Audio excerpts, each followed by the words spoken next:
Bonjour, bien-aimés dans le Seigneur. Soyez les bienvenus dans notre culte dominical ce dimanche.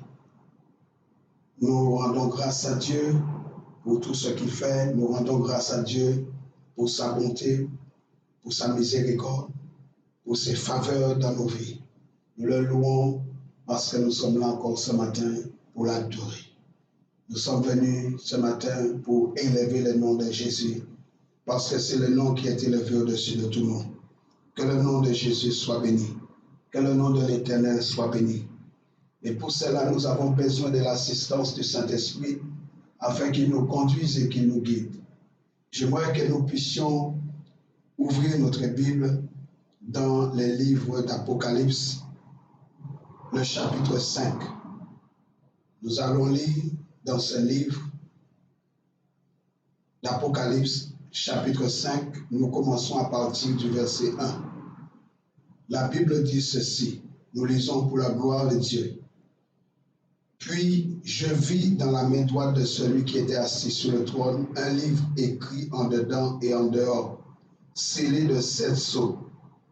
Et je vis un ange puissant qui criait d'une voix forte, qui est digne d'ouvrir le livre et d'en rompre les sceaux? Et personne dans le ciel, ni sur la terre, ni sous la terre, ne put ouvrir le livre ni le regarder. Et je pleurai beaucoup de ce que personne ne fut trouvé digne d'ouvrir le livre ni de le regarder. Et l'un des vieillards me dit, ne pleure point, voici le lion de la tribu de Juda. Le régéton de David a vaincu pour ouvrir le livre et ses 7 sceaux. Et je vis au milieu du trône et des 4 êtres vivants, et au milieu des vieillards, un agneau qui était là comme immolé. Il avait 7 cornes et 7 dieux, qui sont les 7 esprits de Dieu envoyés par toute la terre. Il vint et il prit le livre de la main droite, et celui qui était assis sur le trône,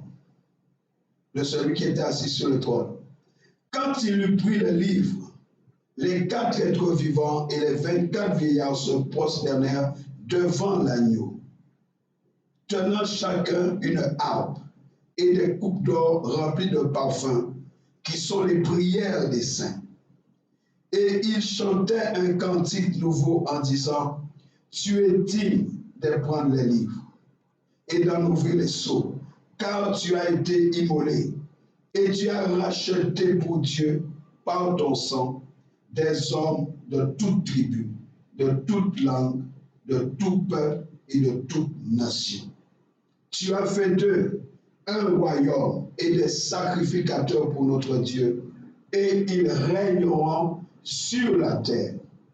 Je regardais et j'entendis la voix de beaucoup d'anges autour du trône et des êtres vivants et des vieillards, et leur nombre étaient des myriades de myriades et des milliers de milliers.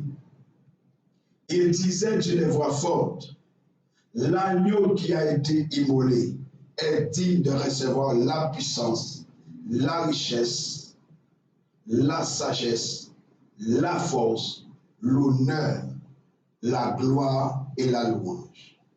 Et toutes les créatures qui sont dans le ciel, sur la terre, sous la terre, et sous la terre et sous la terre, dit la Bible. Oh bien-aimé dans le Seigneur, je ne sais pas si tu me suis. La Bible dit, sous la mer et tout ce qui s'y trouve. Je les entendis qui disaient, à celui qui est assis sur le trône et à l'agneau, soit la louange, soit l'honneur, la gloire et la force au siècle des siècles. Et les 4 êtres vivants disaient Amen. Dis Amen à cela toi-même. Et les vieillards se prosternèrent et adorèrent.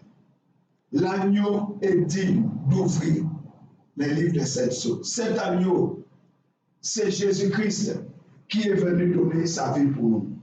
Nous les remercions. Nous proclamons son nom. La Bible dit, il chantait un cantique nouveau à l'agneau. Ce matin, je veux que tu chantes ce cantique avec moi. Jesus, Lamb of God. Jésus, est l'agneau de Dieu. C'est lui qui nous a libérés. C'est lui qui nous a rendu la vie. Chante ce cantique de tout ton cœur. Là où tu es, élève la voix vers Dieu. Commence à le louer. La Bible dit, il chantait ce cantique nouveau en disant, tu es digne, l'agneau. Tu es digne de recevoir louange, honneur, gloire, puissance. Au siècle des siècles, tu es digne. Alléluia. Que ton cœur. Nous avons parlé de l'adoration. Adore ton Dieu. Dieu cherche les adorateurs. Alléluia. Oraba shekelia baba santo kora baba. Yekarama santo koria bashika raba santo koria. Gloire à Jésus. Alléluia. Gloire à Jésus. Gloire à Jésus. Gloire à Jésus. Alléluia. Jesus, Lamb of God, worthy is your name. Jesus, Lamb of God, worthy is your name. Jesus, Lamb of God, worthy is your name. Jesus, Lamb of God, worthy is your name. You are my strength when I am weak. You are my treasure when I think. You are my all in all. Oh. Seeking you as a precious jewel, Lord, to give up, I'd be a fool. You are my all in all. Oh, thank Jesus, Jesus, Lamb of God, worthy is your name.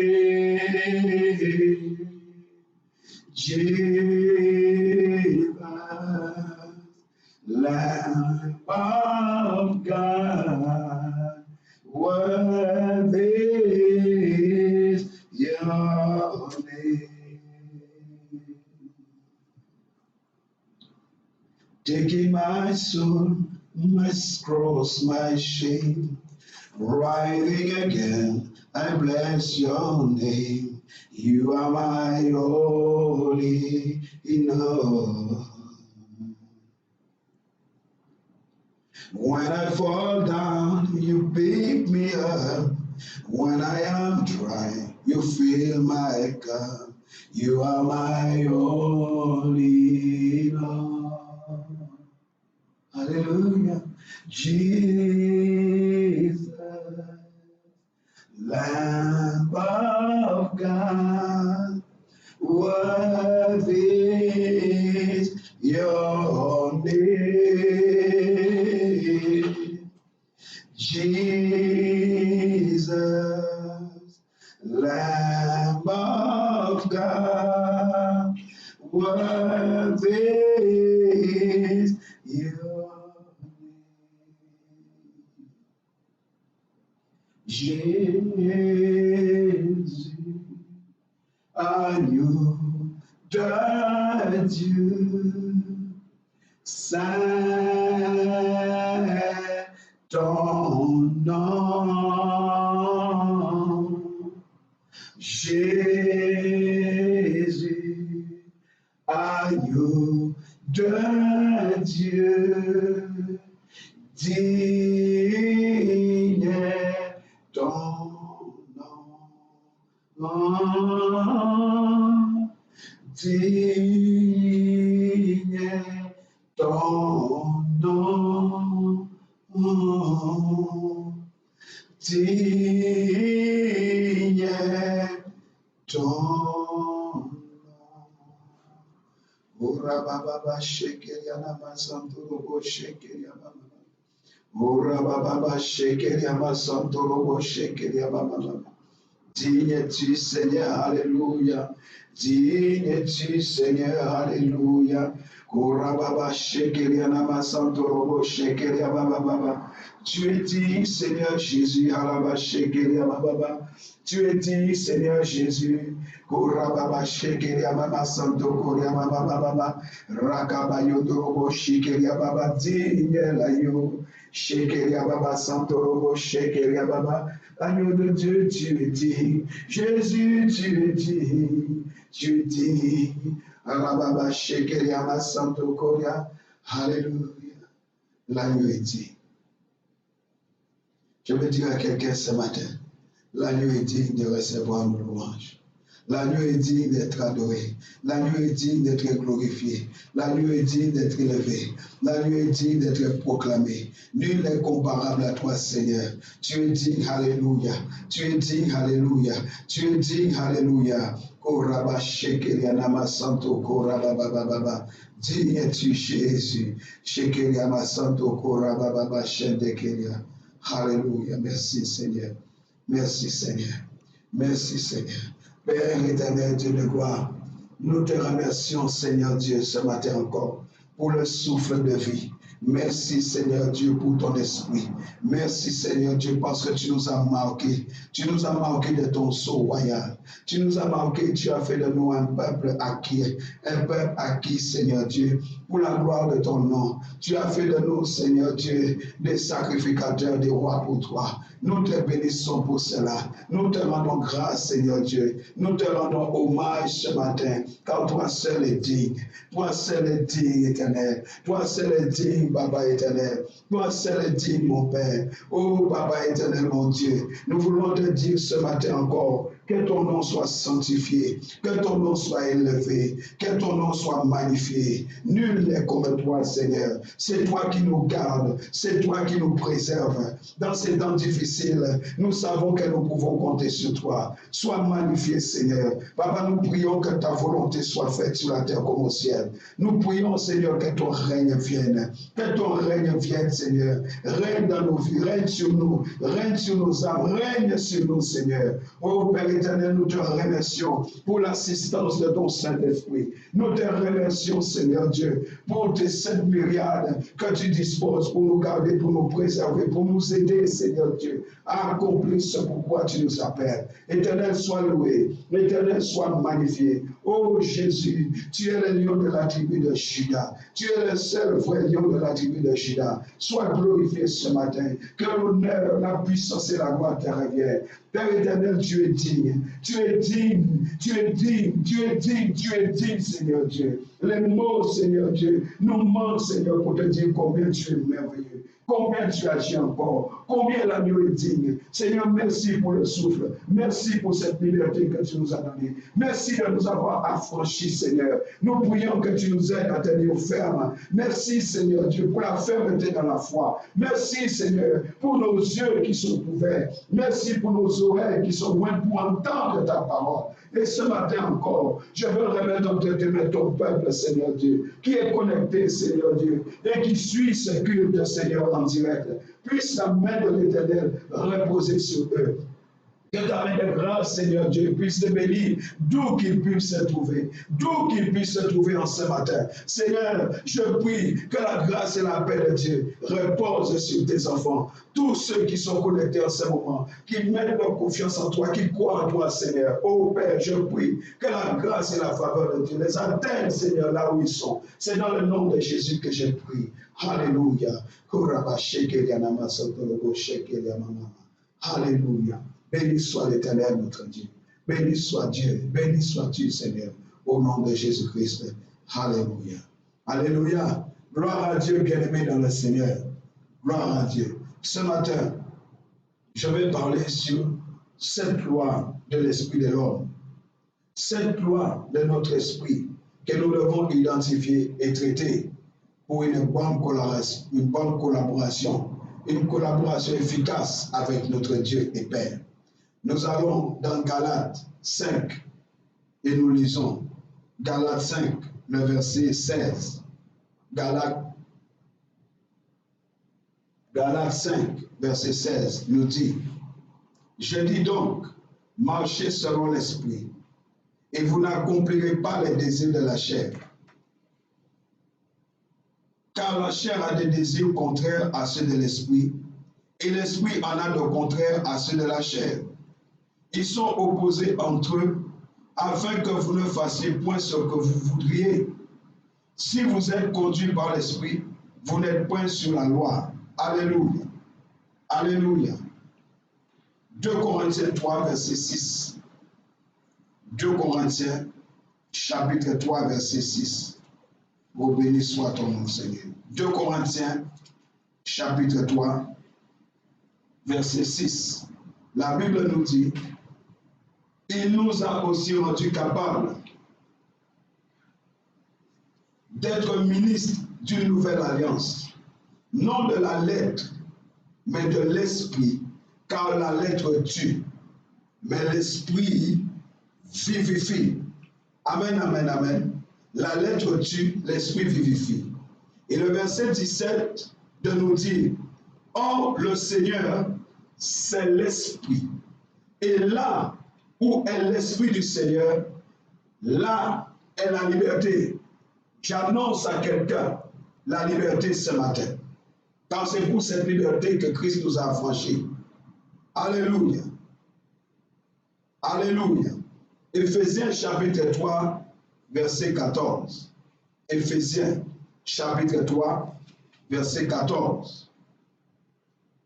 La Bible dit, à cause de cela, je fléchis les genoux devant le Père, duquel tire son nom toute famille dans les cieux et sur la terre, afin qu'il vous donne, selon la richesse de sa gloire, d'être puissamment fortifié par son esprit dans l'homme intérieur, en sorte que Christ habite dans vos cœurs par la foi, afin qu'étant enraciné et fondé dans l'amour, vous puissiez comprendre avec tous les saints quelle est la largeur, la longueur, la profondeur et la hauteur, et connaître l'amour de Christ qui surpasse toute connaissance, en sorte que vous soyez remplis jusqu'à toute la plénitude de Dieu. Or, à celui qui peut faire, par la puissance qui agit en nous, infiniment au-delà de tout ce que nous demandons ou pensons, à lui soit la gloire dans l'Église et en Jésus-Christ, dans toutes les générations, au siècle des siècles. Et nous disons Amen à cela. Je voudrais que nous puissions aller aussi dans 1 Thessaloniciens 5. 1 Thessaloniciens, chapitre 5. Nous lisons à partir du verset 17. Et nous irons jusqu'au verset 23. La Bible dit, priez sans cesse, rendez grâce en toutes choses, car c'est à votre égard la volonté de Dieu en Jésus-Christ. N'éteignez pas l'esprit. Je peux répéter cela. N'éteignez pas l'esprit. Ne méprisez pas les prophéties, mais examinez toutes choses, retenez ce qui est bon. Abstenez-vous de toute espèce de mal. Que le Dieu de paix vous sanctifie lui-même tout entier, et que tout votre être, l'esprit, l'âme et le corps, soient conservés irrépréhensibles lors de l'avènement de notre Seigneur Jésus-Christ. Celui qui vous appelez fidèle, et celui qui le fera. Amen. Amen. Nous allons encore dans Matthieu. Matthieu chapitre 23. Matthieu chapitre 23. Parce que tous ces passages vont nous aider à avancer. Amen. Matthieu chapitre 23, nous lisons à partir du verset 27. La Bible dit, malheur à vous, scribes et pharisiens hypocrites, parce que vous ressemblez à des sépulcres blanchis qui paraissent beaux au dehors et qui au dedans sont pleins d'ossements des morts et de toute espèce d'impureté. Vous de même, au dehors, vous paraissez juste aux hommes, mais au-dedans, vous êtes plein d'hypocrisie et d'iniquité. Proverbe 23, versets 6 à 8. Proverbe 23. Proverbe 23, versets 6 à 8. Alléluia. Que le nom du Seigneur soit béni. Proverbe 23, versets 6 à 8. Ne mange pas le pain de celui dont le regard est malveillant, et ne convoite pas ses friandises, car il est comme les pensées de son âme. Mange et bois, te dira-t-il, mais son cœur n'est point avec toi. Alléluia. Le verset 8 dit, tu vomiras le morceau que tu as mangé et tu auras perdu tes propos agréables. Alléluia. Alléluia. 2 Corinthiens 4, verset 16. 2 Corinthiens, chapitre 4, verset 16. 2 Corinthiens 4, verset 16. La Bible dit ceci. C'est pourquoi nous ne perdons pas courage. Et lorsque notre homme extérieur se détruit, notre homme intérieur se renouvelle de chaque jour, de jour en jour. Chaque jour, notre homme intérieur se renouvelle. Et un dernier passage, 1 Samuel 16. 1 Samuel, chapitre 16. 1 Samuel, chapitre 16. 1 Samuel 16. Alléluia. 1 Samuel, chapitre 16. Nous lisons à partir du verset, nous lisons le verset 6 et suite. La Bible dit, nous savons qu'il s'agit ici de David qui a été loin par Samuel. Mais avant cela, il s'est passé des choses. La Bible dit, lorsqu'ils entrèrent, il se dit en voyant Eliab, certainement, loin de l'Éternel est ici devant lui. Et l'Éternel dit à Samuel, ne prends point garde à son apparence et à la hauteur de sa taille, car je l'ai rejeté. L'Éternel ne considère pas ce que l'homme considère. L'homme regarde à ce qui frappe les yeux, mais l'Éternel regarde au cœur. Alléluia. Alléluia. Cette loi de l'esprit de l'homme a traité pour pouvoir collaborer efficacement avec Dieu. Bien-aimés, nous savons que Dieu est puissant et glorieux.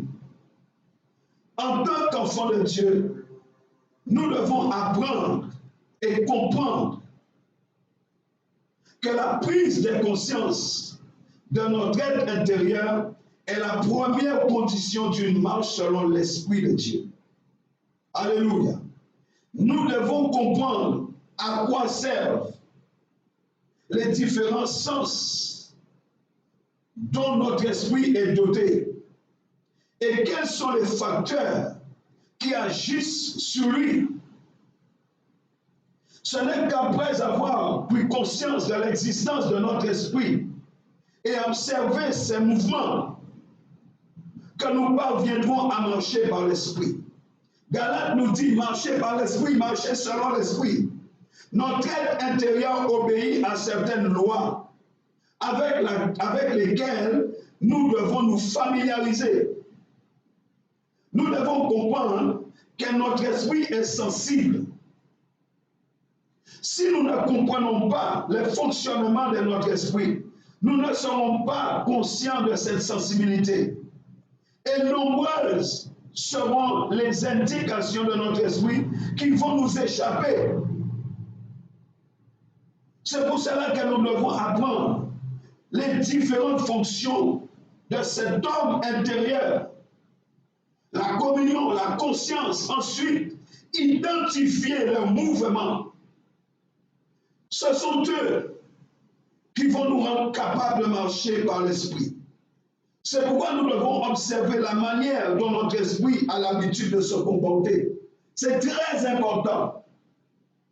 Bien-aimés dans le Seigneur, mes amis, l'homme intérieur n'est pas la personne que connaît l'entourage, le public, la famille, ni même celle que nous connaissons. Non. L'homme intérieur est ce que Dieu connaît en nous. Alléluia. Regarde ce que Matthieu 23 dit. Malheur à vous, scribes, pharisiens hypocrites.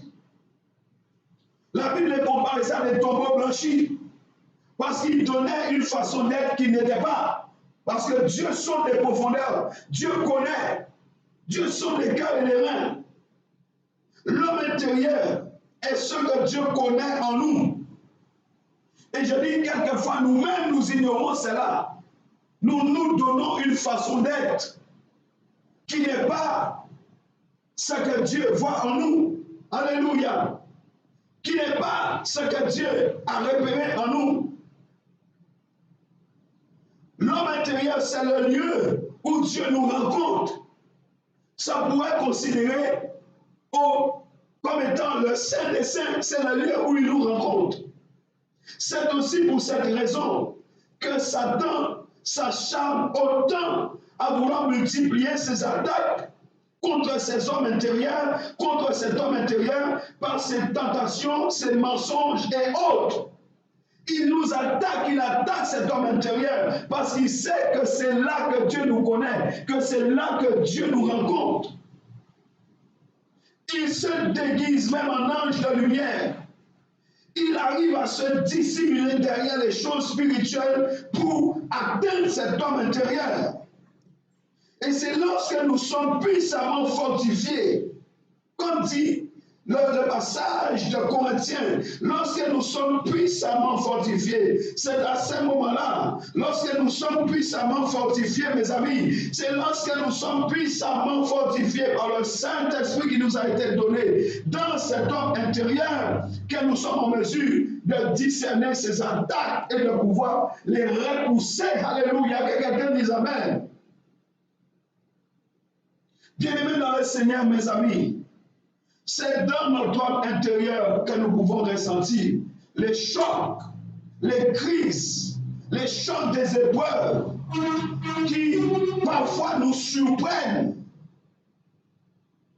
et face auxquels nous nous retrouvons complètement désarmés. Combien d'enfants de Dieu aujourd'hui ont du mal dans les épreuves?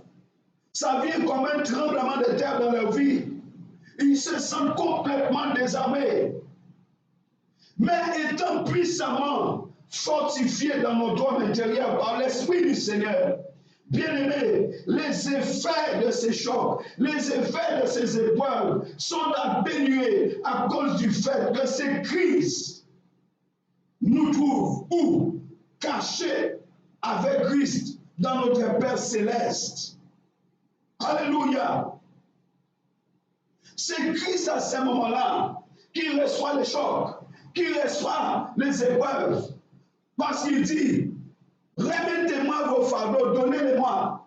Mon joug est léger, mon fardeau est léger. Il dit, donnez-les-moi. Donc c'est lui qui les reçoit et nous nous déchargeons complètement sur lui.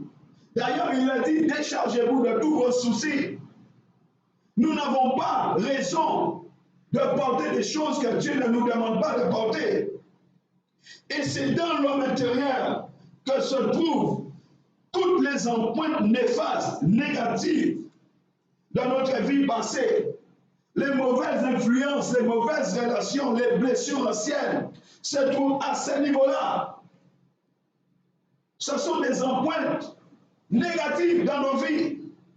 Oh, je prie ce matin que le Seigneur nous révèle ces choses et qu'il nous purifie.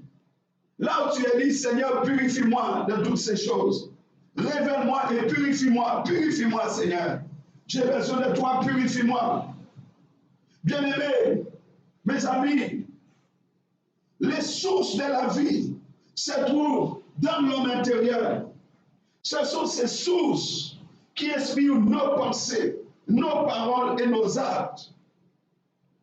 Et en étant fortifiés par le Saint-Esprit, cela permet que des fleuves d'eau vive dont la Bible parle, la Bible dit, des fleuves d'eau vive couleront de ton sein. Lorsque nous nous fortifions dans l'esprit de Jésus-Christ, cela permet que des fleuves d'eau vive coulent. Ces fleuves d'eau de l'esprit peuvent couler de nous. Et Christ, vivant dans nos cœurs par la foi, peut se manifester dans notre vie. C'est pourquoi nous devons nous ouvrir au Saint-Esprit. C'est pourquoi nous devons faire confiance au Saint-Esprit. C'est pourquoi nous devons connaître, je le répète, cette sensibilité et le mouvement de l'Esprit. Nous devons comprendre et nous laisser guider dans le mouvement de l'Esprit. Je vais donner 7 lois de l'Esprit de l'homme. Et la première loi, ce sont les poids. Les poids qui peuvent peser sur notre esprit, mais qui viennent du diable. Bien-aimé, notre esprit a besoin d'être maintenu à l'aise, dans un état de parfaite liberté. Ce n'est qu'ainsi que la vie de l'esprit peut se développer et son travail s'accomplir. Souvent, nous pouvons nous sentir oppressés sans pouvoir en déceler la raison.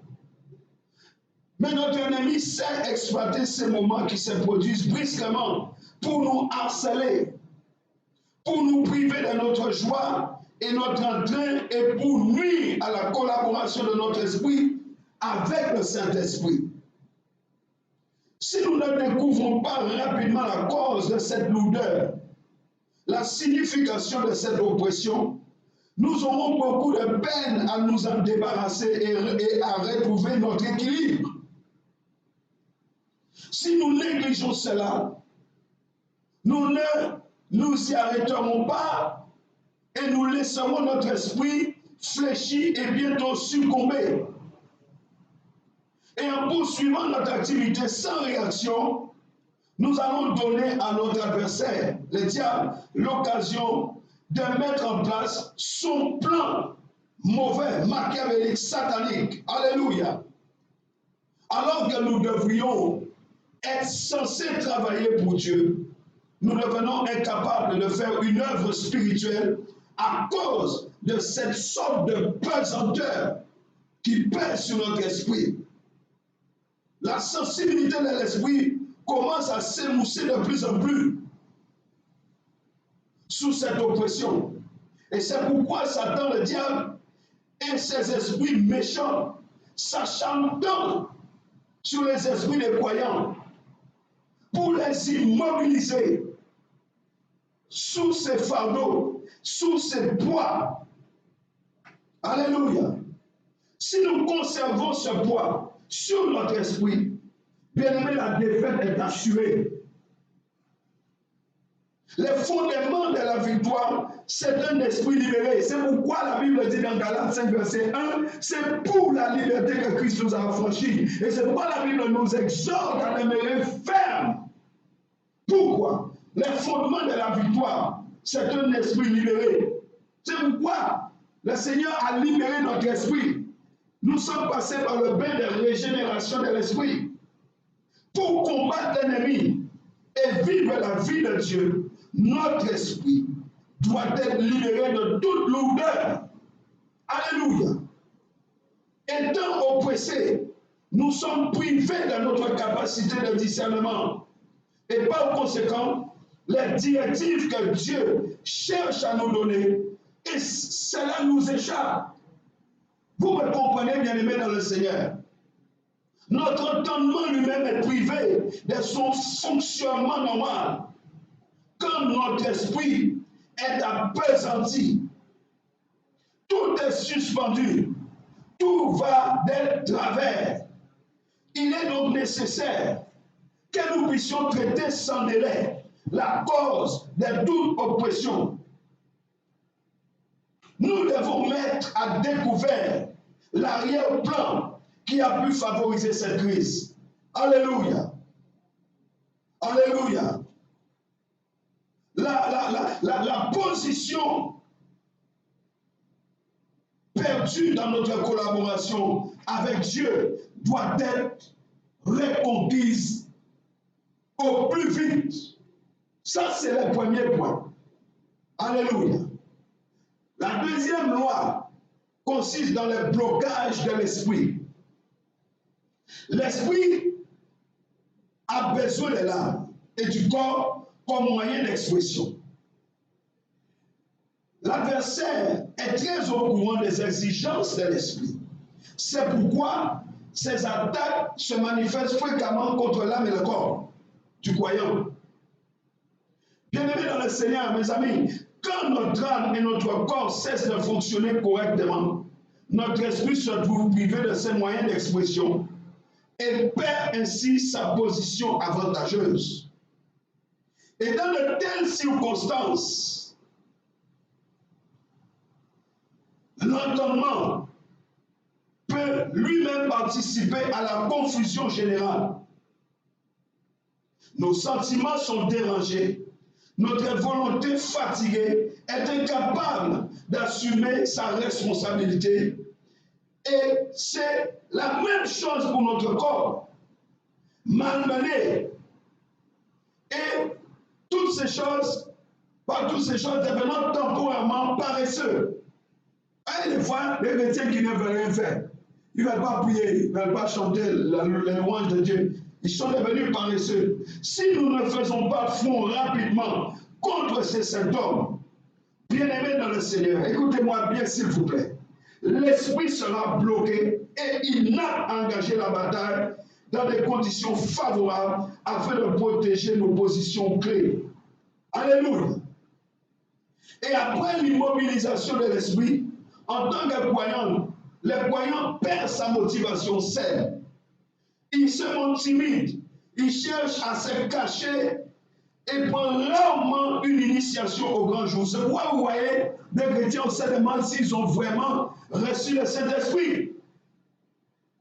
Il aime se sentir sur la réserve, sans que l'on s'aperçoive de sa présence. Il ne réalise pas que son esprit est bloqué. Et on dit, ah, moi je reste de mon côté, moi je reste tranquille, je ne suis pas quelqu'un qui me manifeste beaucoup. Il ne manifeste aucun intérêt pour la lecture de la parole de Dieu et pour la prière. Quand il y a prière, il fuit. Quand il y a enseignement, il fuit. Sans l'intervention de Dieu, il sera suffoqué tôt ou tard spirituellement. Faute de lumière, il abandonnera la partie. La voie de sortie, bien-aimé, la voie de sortie dans la détermination et la proclamation de la victoire de la croix et la déroute des forces adverses, il sera complètement à côté. C'est pourquoi il va devoir s'élever et y mettre tout son cœur. Esaïe dit, lève-toi, sois éclairé. Il doit y mettre tout son cœur en s'opposant corps et âme à cette mémise sur son homme intérieur. Et là, il découvrira que la prière reste le vrai moyen de libérer son esprit. Alléluia. Alléluia. Troisième loi, c'est une loi qui porte sur l'empoisonnement de l'esprit. L'empoisonnement de l'esprit. Ce poison, c'est un trait enflammé du malin visant directement notre esprit. La Bible dit, nous prenons le bouclier de la foi et avec ce bouclier, nous éteignons tous les traits enflammés de l'ennemi. Mais je dis que ce poison, c'est une flèche enflammée du malin qui vise directement notre esprit. Et ce trait enflammé est destiné à nous faire sombrer dans la tristesse, l'affliction et le découragement. Une souffrance intérieure terrible. Proverbe 18, verset 14. Proverbe 18, verset 14. Alléluia.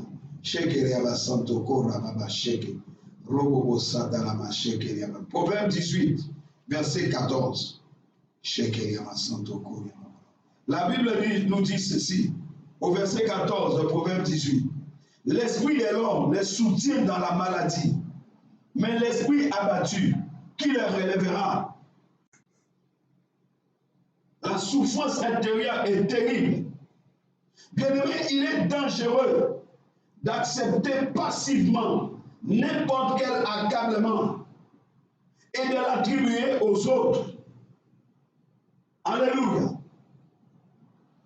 Aucune pensée négative, aucun sentiment ténébreux ne doit être traité avec légèreté.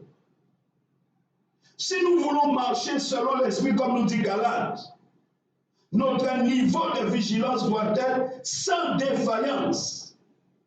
Et nous devons nous efforcer d'identifier la source de toutes nos sensations. Satan, le diable, il nous incite souvent à durcir, à réduire nos positions. Alléluia.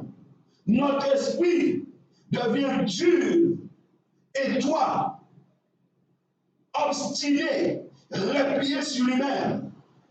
Un tel esprit, mes amis, ne peut jamais collaborer avec Dieu. Alléluia. Alléluia. Alléluia. Un tel esprit ne peut jamais collaborer avec Dieu. Le Saint-Esprit ne peut pas s'en servir. Les chrétiens, dans la plupart des cas, cultivent des griefs à l'égard d'autres personnes, sans pardonner réellement, même quand on leur prêche l'évangile, même quand on leur enseigne que s'ils ne pardonnent pas, Dieu ne leur pardonnera pas non plus. Bien-aimés, il y en a qui ne s'en occupent pas. On dirait qu'ils n'ont jamais lu le verset, qu'ils n'ont jamais entendu Dieu. Ce n'est pas leur problème. Ils continuent à garder les griefs à l'égard d'autres personnes, sans pardonner, je dis, réellement. Cela porte un coup fatal à la vie spirituelle. Bien-aimé, écoute-moi bien. Les non-pardons, les manques de pardon portent un coup fatal à la vie spirituelle. Un tel sentiment ne provient pas de leur propre cœur, mais est d'origine diabolique. Sans discernement, de tels croyants n'en seront jamais délivrés. Vous entendez? D'autres se laissent gagner par un esprit d'étroitesse. Ils tirent une ligne de démarcation, se séparent de leurs frères et sœurs. Ils tracent un trait, une frontière, se séparent de leurs frères et sœurs et vivent en cercle fermé. C'est pourquoi des fois nous pouvons des clans même dans l'église. Tous ceux et celles qui, dans l'église de Jésus-Christ, agissent de la sorte, sont aveugles à la notion du corps et se limitent toujours à leur petit groupe, au clan. Ils sont aveugles. Ce sont des aveugles. Et la Bible dit que quand un aveugle conduit un aveugle, vous connaissez les résultats, tout le monde tombe. Alors si tu es de ceux qui se mettent dans l'écran, sache que tu es aveugle au corps. Si tu fais partie de ceux qui tracent une démarcation entre tes frères et sœurs, sache aussi que tu es un aveugle. Parce que par là, ils démontrent aussi avec leurs associés. J'ai dit toutes ces personnes-là qui mettent des frontières, qui mettent des limites, qui sont dans l'écran, ils vont démontrer aussi avec leurs associés le rétrécissement de leur esprit. Alléluia. Quand notre esprit est ouvert, le fleuve de vie peut déborder. Le fleuve d'eau vive, le fleuve de Dieu déborde quand l'esprit est ouvert. Mais si l'esprit se resserre, il entrave l'œuvre de Dieu. Alléluia. Un esprit qui n'est pas assez grand pour embrasser tous les enfants de Dieu est déjà emprisonné. Tu dois te poser la question. Et souvent, Satan, le diable, qu'est-ce qu'il va faire? Il injecte l'orgueil dans l'esprit du croyant. Et il en résulte après une attitude de prétention et de suffisance. Il commence à se voir comme étant au-dessus de tout le monde, même au-dessus du pasteur. Il commence à croire que c'est eux qui peuvent diriger l'Église. Ils peuvent faire ce qu'ils veulent dans l'Église. On n'a plus besoin du Saint-Esprit, puisque c'est eux qui représentent le Saint-Esprit. Ils ont pris la place du Saint-Esprit en voulant dire au pasteur ce qu'il doit faire. Mais ce n'est pas toi qui l'as oint. Ce n'est pas toi qui l'as appelé. Reste à ta place. Alléluia. Alléluia. Il se voit comme étant au-dessus de tout.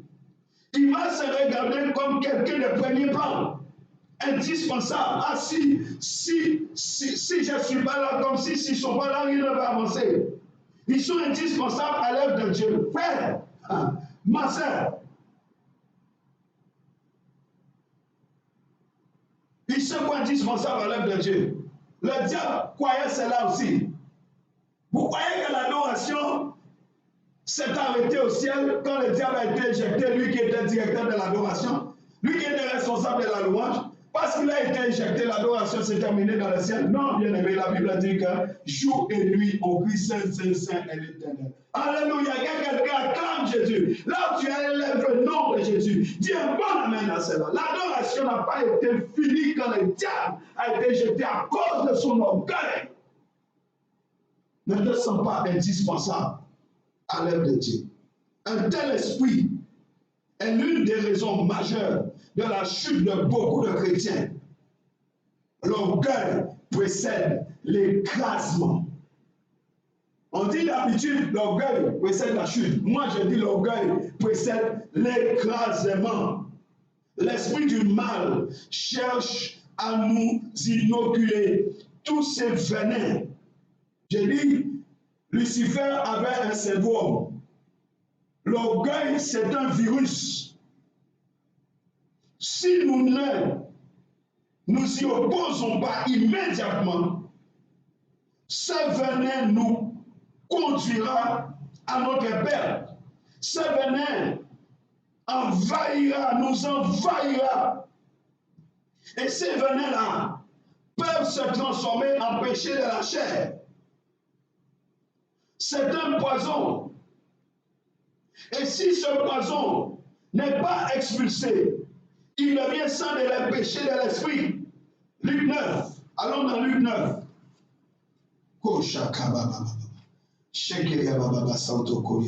Luc 9. Prends ta Bible, là où tu es dans Luc 9. Et on prend le verset 54.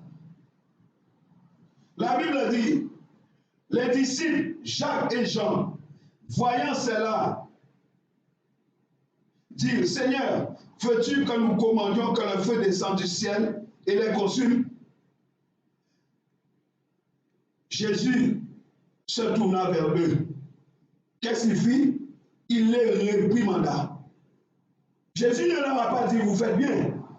Ce que vous faites, c'est génial. Non, Jésus les réprimande.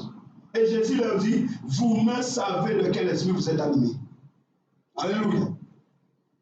Il est très important, frères et sœurs, mes amis, vous qui êtes connectés, qui m'écoutez ce matin, il est très important de savoir quel esprit nous inspire. Jésus dit, vous ne savez pas de quel esprit vous êtes animés.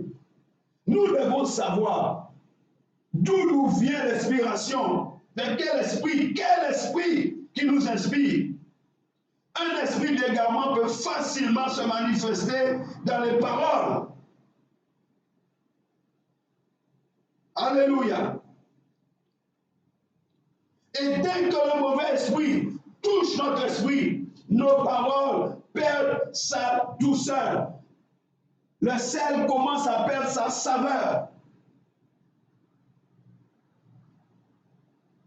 C'est pourquoi nous devons regarder comment nous nous comportons d'habitude. Comment tu te comportes d'habitude, toi qui m'écoutes? Sommes-nous capables de parler aux autres sans une nuance de condamnation? Est-ce que tu es capable de parler aux autres sans une nuance que tu fais, une nuance que tu fais à la condamnation? Derrière nos mots, et même l'exactitude de nos mots, qui peuvent exprimer des faits réels, ne sent-on pas souvent un esprit de critique, un esprit de jugement, d'irritation, voire même de jalousie? Assez souvent, c'est le cas. Derrière les mots, il y a d'autres choses qui apparaissent.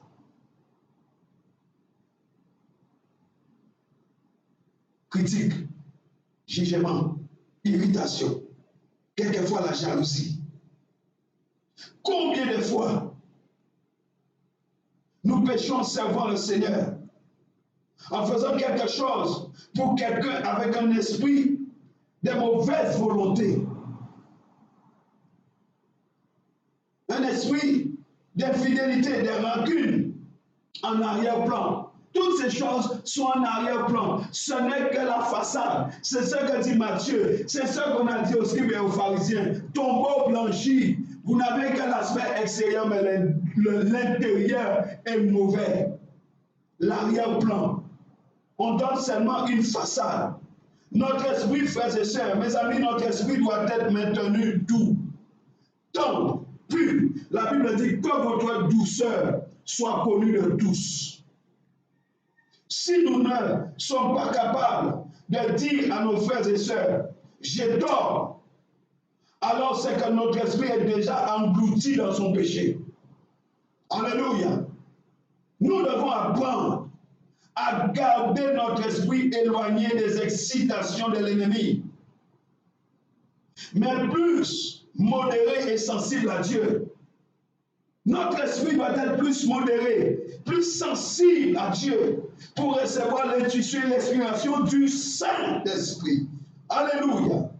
Apprenons à avoir recours rapidement au bouclier de la foi pour éteindre les traits enflammés de l'ennemi, les poisons, les venins. Prenons le bouclier de la foi pour éteindre cela. Quatrième loi, les naufrages de l'esprit. Les naufrages. Oh my God. Quand l'esprit se trouve peu à peu submergé, c'est le plus souvent parce que le croyant s'est replié sur lui-même. L'esprit fait naufrage. Un esprit qui regarde vers l'intérieur au lieu de rester ouvert aux influences du dehors se trouve immédiatement coupé de la puissance de Dieu et ne tardera pas à être investi par les forces de l'âme. Le siège qui subit a pour origine l'action séductrice des forces adverses qui procurent à ce moment-là des sensations physiques et de joyeuses expériences intérieures. Bien-aimés, la victoire ne se rend pas compte et la victime, ne se rend pas compte de leur origine impure et les attribuer à la grâce de Dieu. On ne se rend même pas compte à ce moment-là de l'origine de ces choses. Et on commence par les attribuer à la grâce de Dieu. Pourquoi? Je parle de sensations physiques et de joyeuses expériences intérieures. Mais on croit que c'est la grâce de Dieu qui fait ça. De cette manière, on en vient à s'en douter, à ne pas s'en douter et à vivre dans l'univers des sens. Les sens. Alléluia. L'esprit se trouve alors noyé dans l'âme. Et nous pouvons être séduits. De ce fait, notre esprit peut se perdre également dans notre âme. On n'est pas conduit par nos sens. On est conduit par l'esprit. Quand nous ne comprenons pas la position qui appartient à Christ, c'est au Christ que l'esprit est uni. Si le Saint-Esprit habite en nous, c'est pour manifester le Christ glorifié. On n'est pas guidé par nos sens. Par ignorance, nous pouvons le chercher au-dedans de nous. Aussi, notre esprit est-il incapable de s'élever au-dessus des nuages. Il est oppressé et tombe sous l'empire de notre âme. Toutes ces erreurs incitent l'individu à vivre par ses sentiments plutôt que par son esprit. Or, c'est dans son esprit qu'il va recevoir l'intuition du Saint-Esprit. Et nombreux parmi les enfants de Dieu, après être entrés dans la vie de l'esprit, subissent des défaites parce qu'ils ignorent les lois. Ils ignorent les lois. L'ennemi leur procure toutes sortes d'expériences physiques ou surnaturelles. L'âme et le corps en profitent pour reprendre de l'ascendant et retrouvent l'autorité qu'ils avaient perdue pour submerger l'esprit. Alléluia. Alléluia. Alléluia. Bien-aimés, aussi longtemps que l'esprit va subir cette mauvaise, je dis cette mauvaise, aussi longtemps que sa sensibilité sera inopérante. Parce que l'âme entoure l'esprit, quand notre esprit commence à fléchir, nous devons le garder continuellement à l'air et nous opposer à toute stagnation. Aussi longtemps que l'esprit va subir cette mauvaise sensation, nous ne pourrons pas collaborer avec Dieu correctement, efficacement. Alléluia. C'est un signe d'alerte. Nous devons nous opposer à cela. Le Saint-Esprit ne peut laisser déborder sa vie en nous si notre esprit n'est pas uni à lui. Donc la collaboration avec Dieu n'est pas possible. Dès l'instant où nous nous replions sur nous-mêmes et laissons notre esprit s'emboumer, le flot du Saint-Esprit s'arrête automatiquement. Pourquoi?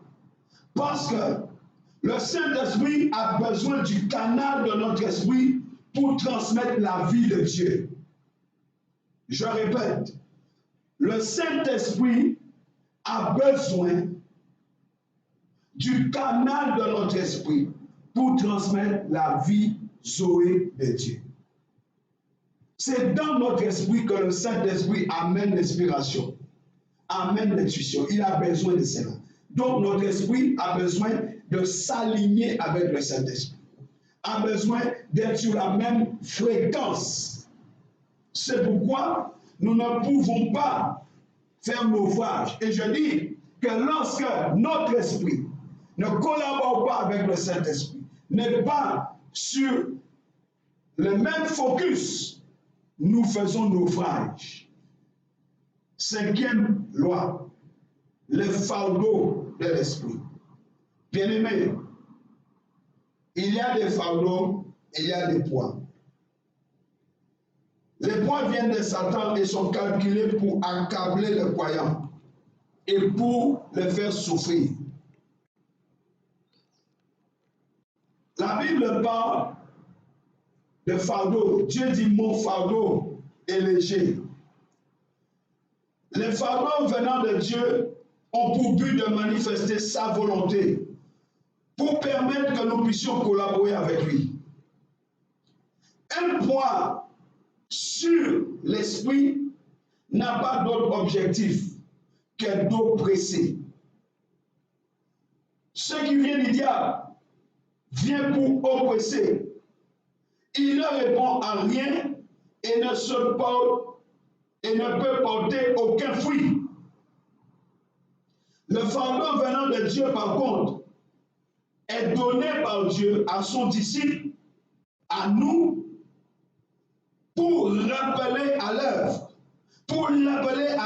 à la prière, à l'intercession, ou à quel ministère de prédication, d'exhortation. Alléluia. Jésus dit, mon fardeau est léger, mon joug est léger. Et il y a l'onction qui brise les jougs de l'ennemi.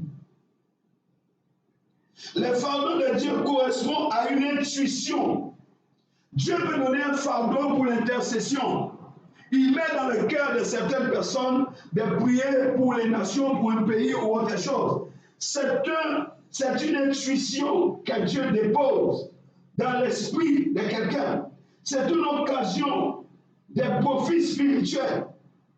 Nous devons apprendre à faire la distinction entre ce fardeau de l'esprit et la pesanteur qui a une toute autre origine et qui tend à nous écraser venant de l'ennemi. Alléluia. Le diable n'impose pas de fardeau,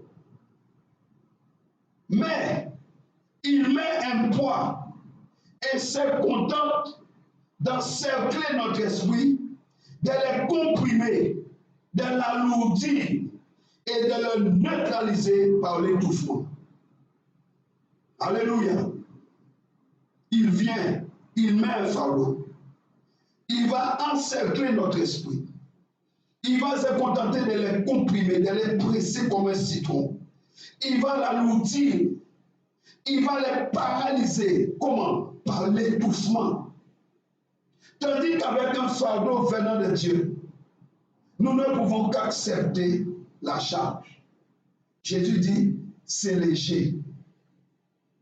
Celui que le diable opprime perd instantanément sa liberté. Tu n'es pas libre si tu es opprimé. Il sent tout son être chargé de chaînes, si lourdes qu'elles puissent être. Les fardeaux, la préoccupation vient de Dieu. Alléluia. Ne pousse jamais à étouffer la prière. Quand Dieu, autrement dit, quand Dieu met un fardeau, cela ne peut pas étouffer la prière. Au contraire, le fardeau de Dieu n'enlève pas ta liberté. La liberté de prier ne sera jamais compressée. Tandis que la pression qui vient de l'ennemi va nous priver des ressources du lieu très saint. Alléluia. Ça nous prive de ce qui vient de Dieu. Mais quand nous prions, à ce moment-là, l'onction qui brise les jougs nous libère. Mais le poids, je dis le poids qui nous est imposé par le diable, ne cède qu'à la force des âmes et à la prière de résistance. Quand tu sens ces fardeaux, fais des prières de résistance. Prends les armes. Le poids qui nous comprime, qui comprime l'esprit, nous prend par surprise. Tandis que la sainte présence, la sainte préoccupation qui vient nous charger de la part de Dieu résulte de l'activité du Saint-Esprit dans notre esprit. Dieu ne nous comprime pas. Le fardeau de l'esprit est une vraie joie. C'est un appel à marcher avec Dieu de même pas. Lisons Matthieu 11, verset 30. C'est une joie de porter ce fardeau pour les âmes. Alléluia. Jésus dit, quand mon joug est doux et mon fardeau léger, il dit, prenez mon joug sur vous. Matthieu 11, 29. Et recevez mes instructions. Prenez mon joug sur vous. Recevez mes instructions, car je suis doux et humble de cœur, et vous trouverez du repos pour vos âmes. Le Seigneur n'opprime pas. L'oppresseur, c'est le diable. Jésus dit, venez à moi, vous tous qui êtes fatigués, chargés, et je vous donnerai du repos. Le diable charge, il charge, il charge. Jésus dit, donnez-les-moi. Venez prendre le repos à la place. Toute œuvre digne du Seigneur commence avec des fardeaux ou des préoccupations dans notre esprit. Si notre esprit en est dépourvu, il faut exercer notre entendement pour provoquer notre esprit. Jésus dit, venez, prenez mon fardeau, mon joug est léger. Quand le Seigneur désire nous voir entreprendre le travail, préparer une exhortation ou nous adonner à la prière, il commence, bien-aimés dans le Seigneur, mes amis, il commence par mettre un fardeau sur notre esprit. C'est pourquoi nous ne pouvons pas, en tant que fidèles, dire au pasteur, aux serviteurs, aux servantes, ce qu'ils doivent faire. Parce que tu ne connais pas le fardeau que Dieu met dans son esprit. Peut-être un fardeau pour toi-même, pour ton âme. Et s'il suit ce que toi tu lui dis, ne sachant pas d'où tu tiens ces choses, ça peut être mauvais pour toi-même. Dieu peut lui donner un fardeau pour ta famille. Dieu lui ouvre les yeux.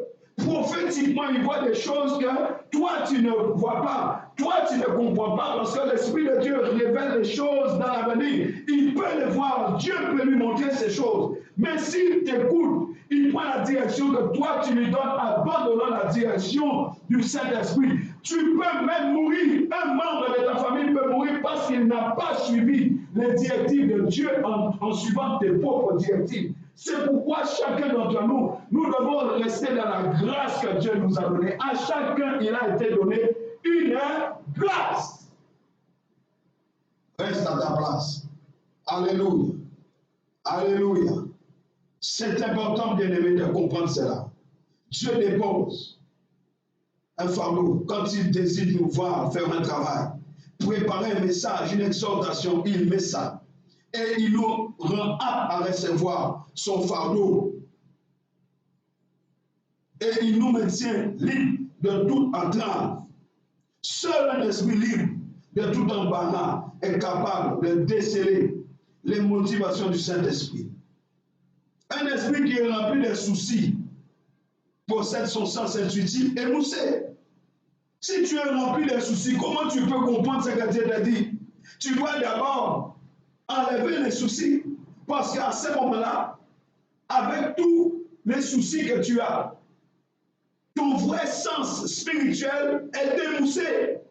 Il y a des enfants de Dieu qui sont dans l'amertume, qui sont remplis de toute espèce d'amertume, d'anxiété, mais c'est eux qui prophétisent. Comment tu peux prophétiser? Tu prophétises quoi? Des soucis? Tu prophétises l'amertume? L'amertume n'est pas une prophétie. En libérant, en vomissant la rejet, ce n'est pas une prophétie. L'essence spirituelle est émoussée. La première chose que le Seigneur va faire, il va commencer par te libérer de ces choses. Tu ne peux pas porter le fardeau de Dieu sans être débarrassé des fardeaux du diable. Jésus a dit, il dit d'abord, venez à moi. Il dit, venez, vous tous qui êtes fatigués, vous tous qui êtes fatigués et chargés, et je vous donnerai du repos. Autrement dit, je vais enlever votre charge et à la place, je vous donnerai le repos de la foi. Il dit, prenez mon joug sur vous et recevez mes instructions, car je suis doux et humble de cœur et vous trouverez du repos pour vos âmes. Jésus commence d'abord par nous débarrasser des soucis, par nous débarrasser des choses qui nous empêchent de recevoir son fardeau. Après, il dit, prenez mon joug.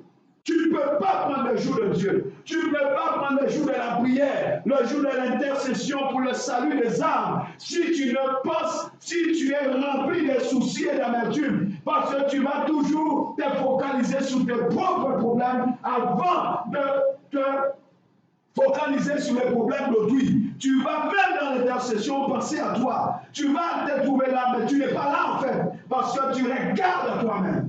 Oh bien-aimé dans le Seigneur, comprends ce que je te dis. Un esprit plein de soucis, je répète, possède son sens intuitif émoussé et ne peut en aucun cas fonctionner efficacement et collaborer avec Dieu. D'autre part, si nous négligeons de donner suite à un fardeau reçu de Dieu, nous risquons de nous trouver douloureusement chargés pour de longs jours. Ça a été le cas de Jonas. Quand Dieu te donne un fardeau, le contraire aussi est vrai. Quand Dieu dépose en toi un fardeau, si tu négliges cela, bien aimé, écoutez-moi bien, parce qu'il y a beaucoup de chrétiens qui sont comme ça. Dieu leur a donné un fardeau, mais ils fuient le fardeau de Dieu. De Jonas, si tu ne donnes pas suite au fardeau que Dieu t'a donné pour le salut des âmes, tu auras des problèmes avec Dieu. Lui-même devient ton ennemi. Il va te combattre dans toutes les sphères où tu peux te trouver. Dans ta famille, dans ton travail, dans tes sentiments, partout où Dieu veut, il te combattra jusqu'à ce que tu reviennes et que tu acceptes le fardeau qu'il t'a donné. Parce qu'il ne s'agit pas de toi, loin de toi, il s'agit des âmes à sauver. Et aujourd'hui, plus que jamais, Dieu est en train de donner, de charger beaucoup de personnes en leur donnant des fardeaux pour le salut des âmes. Car nous arrivons à la fin des nations, fin du temps des nations. Ça veut dire que l'évangile arrive aux extrémités de la terre. Les fardeaux que Dieu a déposés dans ton cœur, les fardeaux pour les jeunes, les fardeaux pour les femmes, les fardeaux pour les hommes, les fardeaux pour le salut des âmes, pour la prédication de l'évangile, pour l'évangélisation, tu as intérêt à prendre ce fardeau et à consacrer ton temps à la prière et à ce que Jésus devienne ta priorité. Si Dieu t'a donné un fardeau pour l'intercession, tu as intérêt de porter en œuvre afin que lui-même ne commence pas à te combattre. Des fois, tu veux prier, Satan lâche, tu chasses les démons. Ce n'est pas les démons, c'est Dieu lui-même qui est ton ennemi. Quelqu'un vient dire amen à cela. Hello, hello. Alléluia. Alléluia. Oh bien-aimé dans le Seigneur. Pendant ce temps, si tu négliges cela, pendant ce temps, Dieu ne nous donnera pas de nouvelles directives. Tu peux pas prier, Seigneur, dirige-moi, Seigneur, donne-moi ceci. Il ne te donnera rien comme nouvelle directive parce qu'il t'a déjà parlé. Une fois l'Éternel a parlé, 2 fois j'ai entendu. Donc il est nécessaire de découvrir par la prière, avec le Saint-Esprit. Alléluia. Avec le Saint-Esprit et l'expérience de notre intelligence, la signification de tout fardeau dont nous avons conscience. Tu as intérêt à prier, à solliciter l'aide du Saint-Esprit pour qu'il te révèle. Et ce fardeau, le plus souvent, a trait à un ministère de prière. Colossiens 4, verset 12. Colossiens, chapitre 4, verset 12, nous dit ceci. Colossiens, chapitre 4, verset 12, dit, et Épaphras, qui est le vôtre, vous salue. Serviteur de Jésus-Christ, il ne cesse de combattre pour vous dans ses prières, afin que parfait et pleinement persuadé, vous persistiez dans une entière soumission à la volonté de Dieu. Épaphras avait ce fardeau. Il ne pouvait faire que ça. Nous ne pouvons pas prier au-delà de notre fardeau. C'est pourquoi, quand quelqu'un me dit Dieu m'appelle à l'intercesseur, j'ai dit ok, quel fardeau il t'a donné? Si tu sais que Dieu, tu n'as pas de fardeau, Dieu ne t'appelle pas à intercéder. Moïse avait un fardeau. Le fardeau de Moïse, c'était le peuple. Si tu n'as pas la compassion pour les personnes que tu pries, tu n'es pas intercesseur. Un intercesseur doit avoir un fardeau. Dieu dépose un fardeau dans le cœur de ses intercesseurs. Tu dois avoir ce fardeau pour le peuple de Dieu. Un intercesseur ne méprise pas le peuple de Dieu.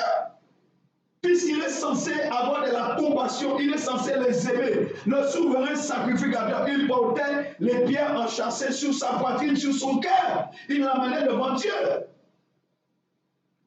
Quel est ton fardeau? Est-ce que tu as un fardeau pour la louange, un fardeau pour la prière, l'intercession? Quel fardeau Dieu t'a donné?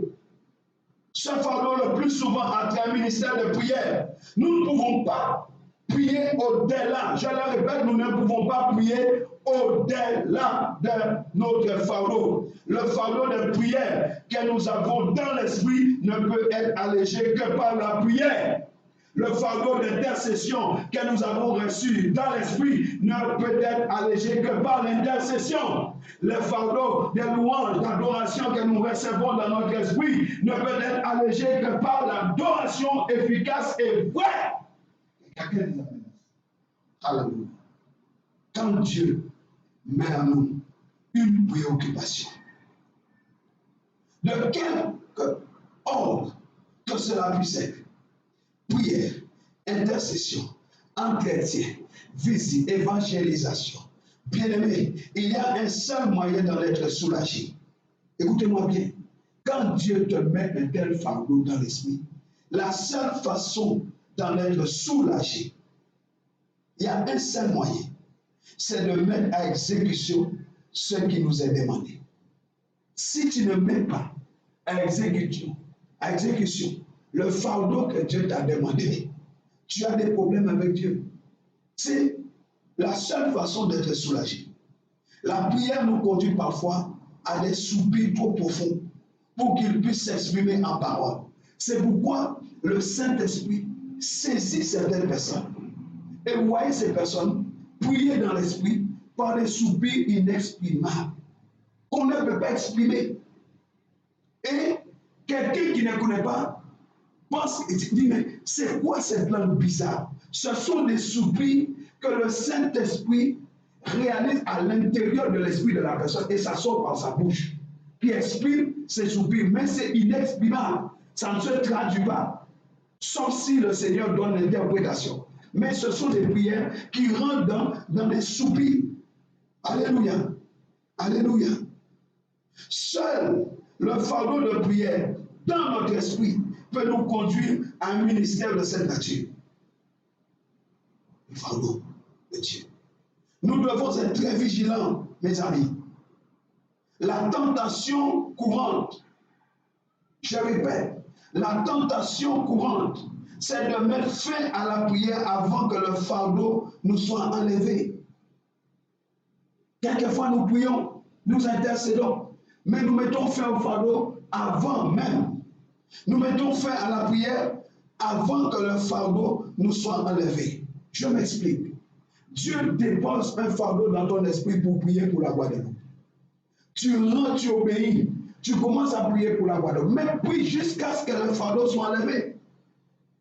Mais si tu arrêtes ta prière, et je dis la tentation courante, c'est d'arrêter la prière avant que le fardeau soit enlevé dans l'esprit. Quand nous sentons notre esprit plus à l'aise, nous nous imaginons que la réponse est assurée. Nous ne réalisons pas que la bataille spirituelle vient d'être seulement engagée. Si à ce moment, nous nous tournons vers d'autres affaires, l'œuvre de Dieu va subir un sérieux dommage. Et c'est ce qui arrive. Nous sommes pressés pour faire les sujets de prière. Nous sommes pressés. Nous sommes pressés. Nous sommes pressés. On n'attend pas que le fardeau soit levé pour passer à autre chose. Mais on multiplie beaucoup de prières. Et on ne se rend pas compte qu'en fait, on ne fait rien d'efficace. La véritable activité spirituelle est agressive du côté de Satan et souffre les douleurs de l'enfantement en faveur des personnes que Dieu cherche à attirer à lui. Vous comprenez? Vous comprenez, frères et sœurs, mes amis, vous comprenez cela? Vous êtes avec moi? Je répète, la véritable activité spirituelle est agressive du côté du diable et souffre les douleurs de l'enfantement en faveur des personnes que Dieu cherche à attirer à lui. C'est un enfantement. Il y a les douleurs de l'enfantement pour que les bébés sortent. Mais cela cause des dommages dans les camps de l'ennemi. Alléluia. Alléluia. Ces entreprises, ça exige une mort à nous-mêmes. La mort à soi.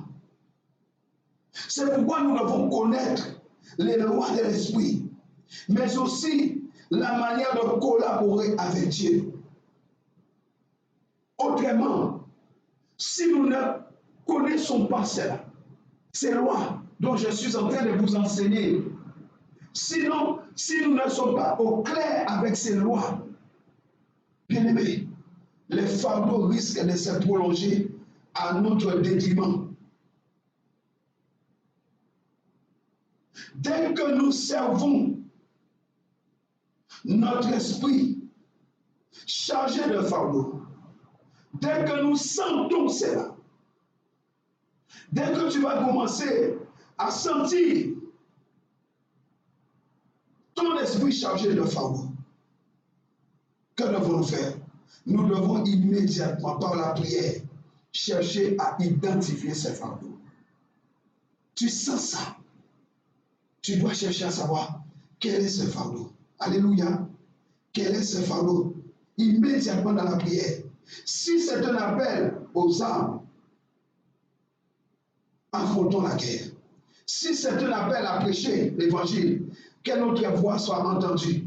Si c'est à la prière que nous sommes appelés, prenons le chemin du sanctuaire. Nous devons, bien aimés dans le Seigneur, comprendre comment nous sommes ouvriers avec Dieu. La Bible dit, nous sommes ouvriers avec Dieu. Mais nous devons comprendre comment. Voilà pourquoi il y a beaucoup de problèmes dans l'Église. Tout le monde veut tout faire. J'ai dit, un collaborateur, un bon collaborateur, à la mauvaise place, ça crée des problèmes. Un mauvais collaborateur, à la bonne place, ça crée aussi des grands problèmes. C'est pourquoi, étant ouvriers avec Dieu, nous devons chercher dans la prière ce que nous devons faire. Nous devons comprendre comment nous sommes ouvriers avec Dieu. Il ne s'agit pas d'être ouvrier. Il faut savoir comment. Qu'est-ce qu'il attend de toi? Où il veut que tu travailles pour lui.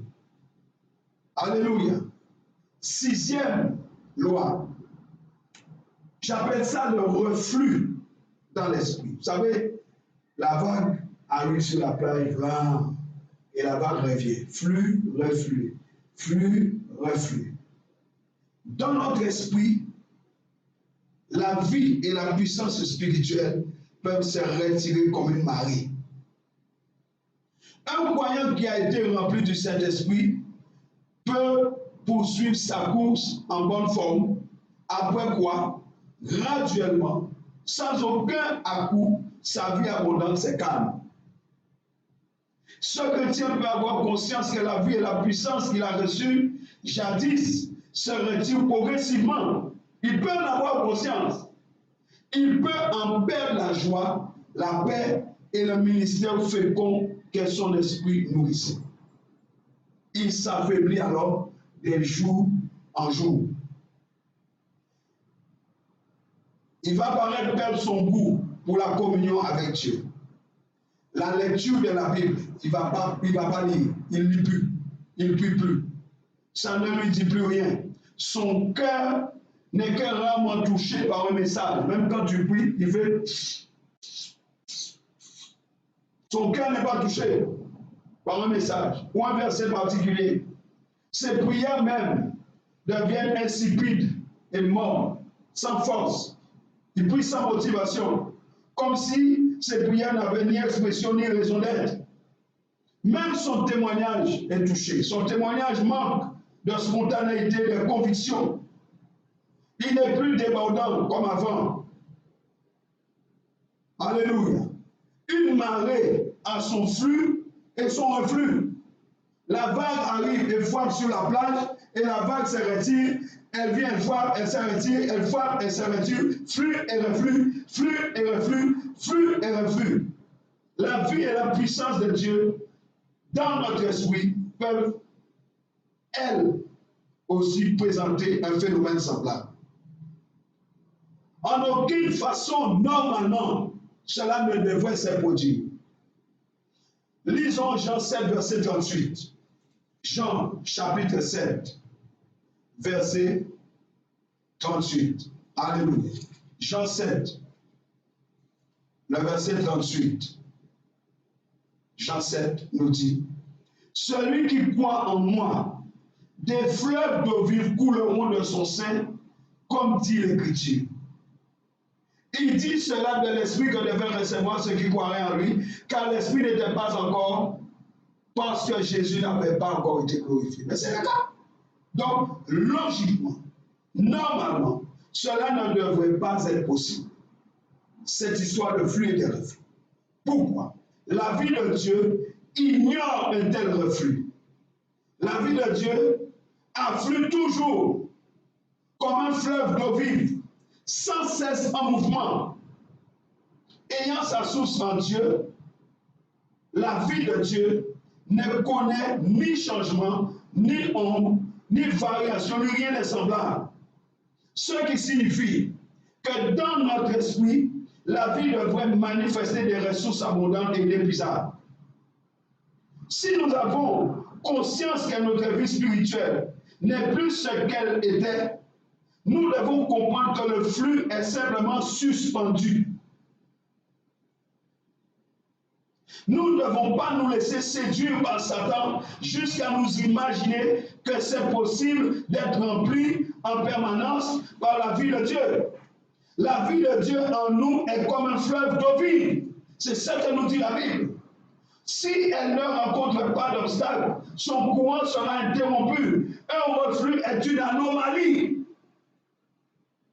Je répète, un reflux dans ta vie, c'est une anomalie. Autrement dit, dès que nous percevons un déclin, nous devons automatiquement l'attribuer à une obstruction.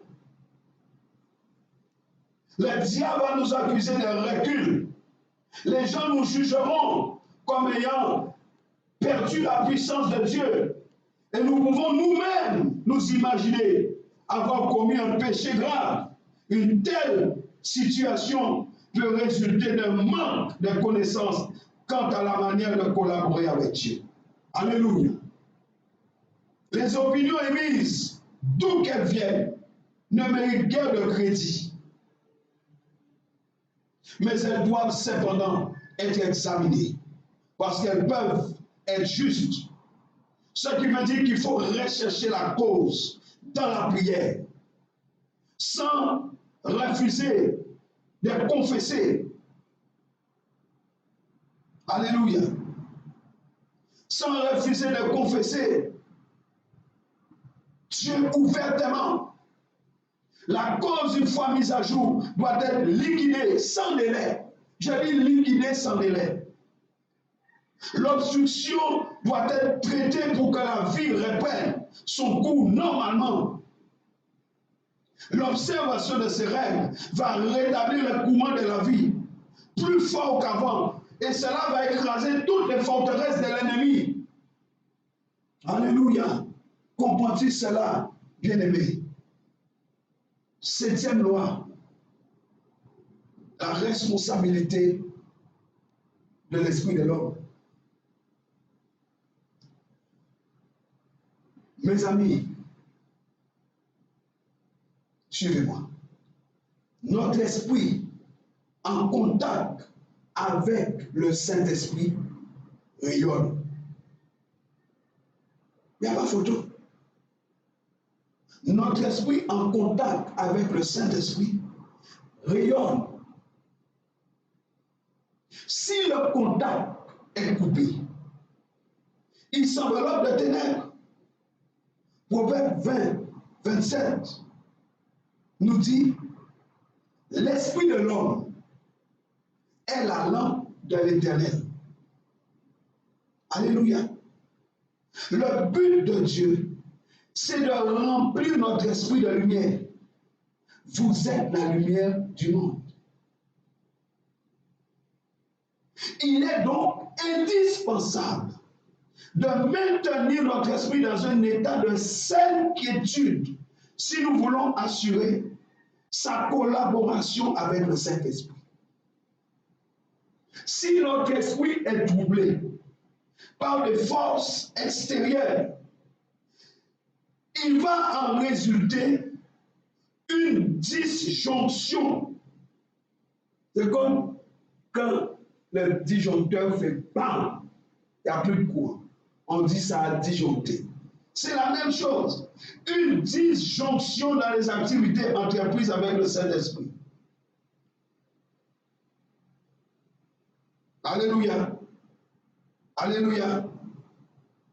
Et ça va nuire à notre esprit. Les contacts est coupé. Un tel phénomène va faire perdre à notre esprit le sens de ses responsabilités. Parce que Dieu ne t'a pas régénéré pour rien. Nous avons des responsabilités dans l'esprit et ça va nous faire perdre ces responsabilités. Ça veut dire qu'il faut qu'on cherche la cause de tout malaise persistant et la traiter immédiatement. Et on la trouve en général dans le passé immédiat de notre marche. C'est là qu'on va trouver. Aussi, notre prière doit embrasser les diverses circonstances de notre environnement. Famille, relations, activités professionnelles ou autres. Nos prières doivent aller jusque-là. Et ce sens d'irresponsabilité peut provenir d'un relâchement de l'attitude générale. Combien d'enfants de Dieu, durant ces temps de confinement, se sont relâchés? Pas de discipline de prière, on fait semblant. On ne veut pas être comme les scribes et les pharisiens hypocrites. Il faut qu'on soit honnête. Combien de relâchements? Oh pasteur, je prie. Oh pasteur, je prie. Pasteur, je prie. Mais la Bible dit, on les reconnaîtra leurs fruits. On va voir les fruits de ta prière. Les fruits de ta prière seront visibles. Même si tu le dis, tu ne pourras pas te cacher. Si tu as prié, si tu as passé beaucoup de temps dans la présence du Seigneur, si tu as été connecté avec l'Esprit de Dieu, si tu as été sur la même fréquence que le Saint-Esprit, oh, ne t'inquiète pas, on verra les fruits. Alléluia. On les verra les fruits. Il ne suffit pas de dire j'ai pris, on verra les fruits. Jésus a dit mon Père sera glorifié en ceci, que vous portez beaucoup de fruits. Les fruits parleront. Tu n'as pas besoin de parler. Tu n'as pas besoin de dire on verra les fruits parleront de lui-même. Alléluia. Alléluia. Bien-aimés, beaucoup sont dans le relâchement de la discipline, de l'attitude générale. Si nous n'avons pas les rênes bien en main, l'esprit essaiera de prendre les larges. 1 Corinthiens 14, verset 32. 1 Corinthiens 14, 32 nous dit quoi? 1 Corinthiens 14. Alléluia. Verset 32. Les esprits des prophètes sont soumis aux prophètes. Vous entendez? Les esprits des prophètes sont soumis aux prophètes. L'expérience de la volonté doit maintenir l'esprit à l'abri de tout extrême pour assurer l'indispensable collaboration avec le Saint-Esprit, la soumission. Notre esprit doit demeurer soumis à l'Esprit de Dieu. Alléluia. Notre esprit doit se soumettre au Saint-Esprit. C'est lui qui nous révèle les choses profondes. Alléluia. Pour garder cette collaboration, c'est dans la soumission. Si ce précieux organe sort de l'orbite divine, les croyants s'exposent à perdre la communion avec Dieu et son esprit devient inapte au rôle qu'il est appelé à jouer. Je répète, dès l'instant que notre esprit quitte l'orbite de Dieu, en tant que croyants, nous nous exposons à perdre la communion avec Dieu. C'est coupé. Il n'y a plus de communion, plus de collaboration. Et notre esprit, à ce moment-là, devient inapte aux responsabilités qu'il est appelé à jouer. Et si l'esprit est dur, l'action du Saint-Esprit sera également entravée. Si notre esprit est dur, nous ne voulons pas nous soumettre, nous sommes incrédules, nous sommes rebelles, nous passons tout le temps à murmurer, un esprit d'incrédulité, un esprit de murmure, de rébellion, d'insoumission. Si notre esprit est dur, oh, ne vous en faites pas, l'action du Saint-Esprit sera également entravée. Et pourquoi? Quand quelqu'un ne se soumet pas et vient vous dire Dieu m'a dit, moi ça me pose un problème. La Bible dit Israël avait le cou raide. Israël n'écoutait pas. Mais si tu n'écoutes pas Dieu, tu n'écoutes pas le Saint-Esprit, comment tu peux me dire ce que le Saint-Esprit te dit? Dieu dit, qui a assisté à mon conseil? Qui? Si tu ne peux pas recevoir l'inspiration et l'intuition du Saint-Esprit dans ton esprit, tu vas me communiquer quoi? Ton mal-être? Ton amertume? Tu vas me communiquer quoi? Moi, ce que je veux, c'est une grâce. Mais la grâce vient de l'Éternel. La grâce vient du Saint-Esprit qui me communique cette grâce. Mais si tu n'as jamais reçu du Saint-Esprit cette grâce, tu vas me communiquer quoi? La sensibilité doit être constamment maintenue.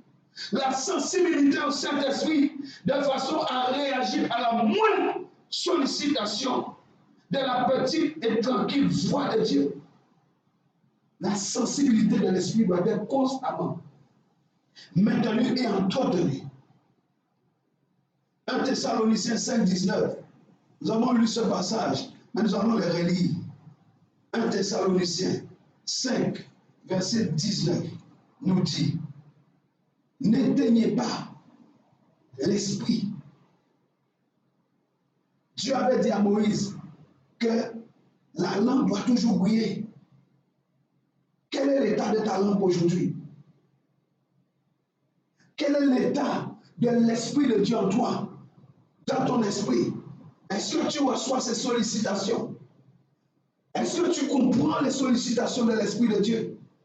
Ou alors tu es noyé, immergé dans tes soucis, dans les circonstances. Tu es complètement étouffé.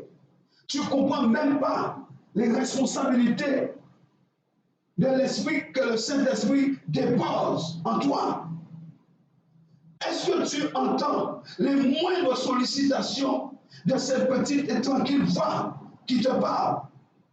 Ou alors, le Saint-Esprit est en train de s'éteindre dans ta vie. L'état normal de notre esprit doit être soigneusement entretenu et respecté. Tu dois rentrer au garage des anges pour que Dieu envoie ses anges nettoyer, purifier ton esprit. Les pensées d'orgueil, les pensées de murmure, les pensées de rejet, de jalousie, de méchanceté ou autres, tous ces sentiments charnels,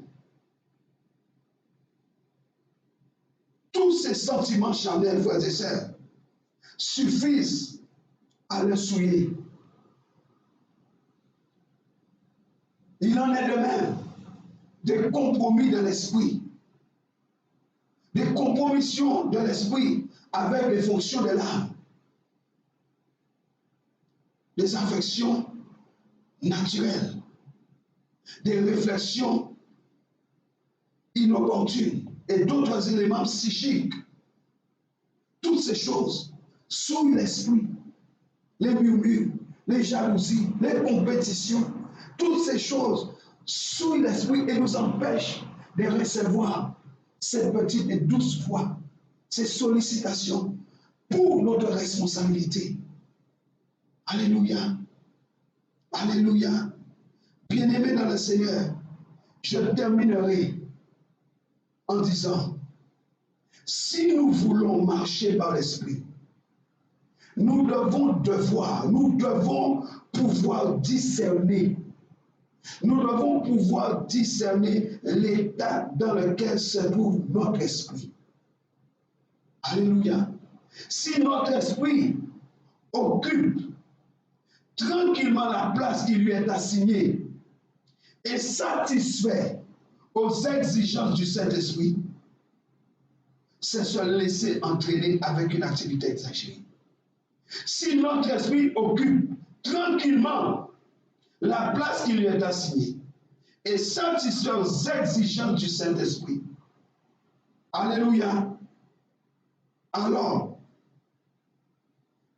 nous nous laisserons porter, entraîner dans ce que nous devons faire pour servir Dieu.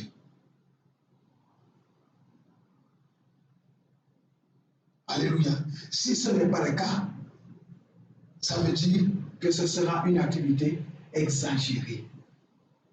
Mais si notre esprit se soumet au Saint-Esprit, le Saint-Esprit va nous conduire là où il faut. Amen. Amen. Comprenons cela. C'est pourquoi, si nous voulons marcher par l'Esprit, nous devons pouvoir discerner l'état dans lequel se trouve notre esprit. Amen.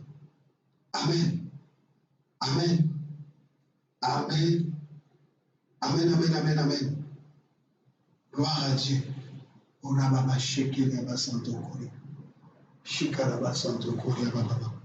Là où tu es, lève ta main avec moi. Nous devons demander au Saint-Esprit de nous aider à discerner. Que le Saint-Esprit nous aide ce matin à discerner l'état de notre esprit. Prie avec moi, demande au Saint-Esprit de te révéler l'état de ton esprit. Saint-Esprit, révèle-moi l'état de mon esprit. Révèle-moi si je suis dans les bons. Saint-Esprit, révèle-moi si je suis dans les bons. Et si je ne le suis pas, alors purifie mon esprit ce matin. Par le sang de Jésus-Christ, nettoie mon esprit ce matin. Ramène-moi dans les bons. Ramène-moi dans les bons.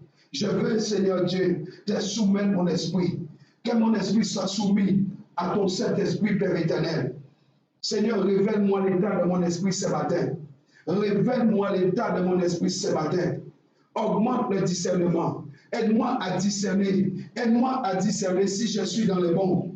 Aide-moi à discerner si je suis dans les bons. Saint-Esprit, révèle-moi. Esprit de révélation, révèle-moi. Esprit de sagesse, révèle-moi. Esprit de connaissance, révèle-moi ce matin. Saint-Esprit, si je ne suis pas dans les bons, je t'en supplie, purifie mon esprit ce matin. Lave-moi par les eaux. Purifie-moi. Car Hébreux 4:12 dit que la parole de Dieu commence par moi. La parole de Dieu commence d'abord par moi. Parce qu'il juge les sentiments. Il juge mes pensées. Je dis ce matin que ta parole que j'ai entendue agisse selon Hébreux 4:12 en moi. Cette parole vivante et efficace. Qu'elle traite mes sentiments. Qu'elle traite mes émotions ce matin. Au nom de Jésus-Christ de Nazareth. Tu vas dire avec moi. Je déclare. On va faire cette déclaration prophétique ce matin. Lève ta main droite là où tu es.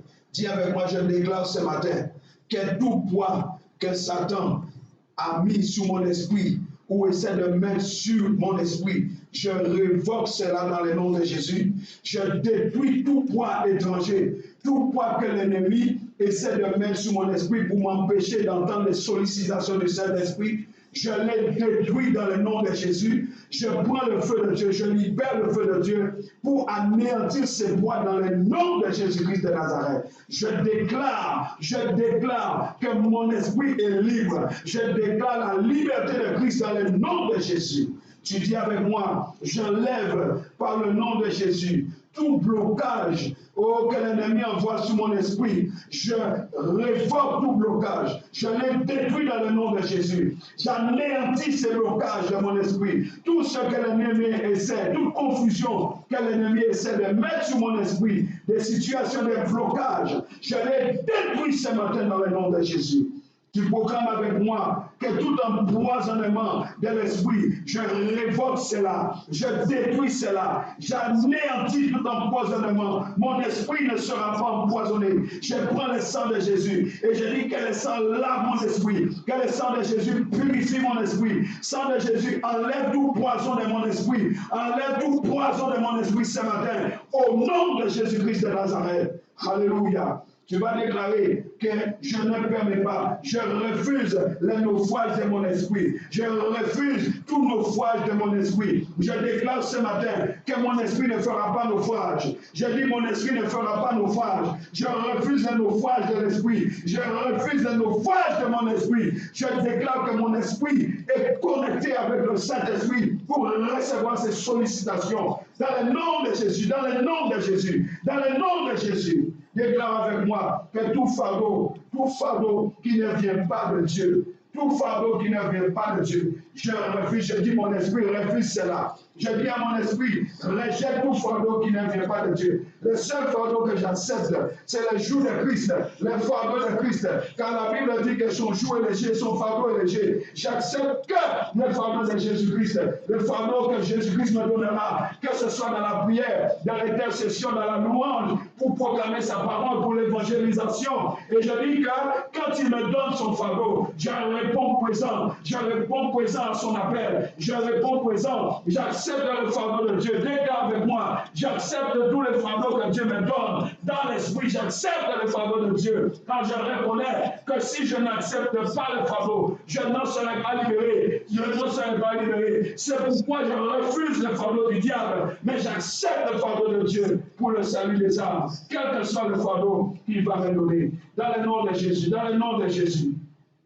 Maintenant, tu dis avec moi, je déclare qu'il n'y aura pas de reflux dans mon esprit. Il n'y aura pas de reflux dans mon esprit. Car la Bible me parle des fleuves de vie. Je déclare que tout ce qui arrête ma connexion, tout ce qui arrête ma communion avec Dieu, tout ce qui cherche à me faire perdre le goût, je détruis cela. Je détruis cela. Je détruis cela. Au nom de Jésus. Les blocages, les barrières, je refuse cela. Je refuse cela dans le nom de Jésus. Mon esprit ne sera pas dans le reflux. Au nom de Jésus. Mais je reçois constamment le flux de l'esprit, le flux de l'esprit, le flux du Saint-Esprit charge mon esprit. Je déclare ce matin que mon esprit est chargé de l'esprit de Christ.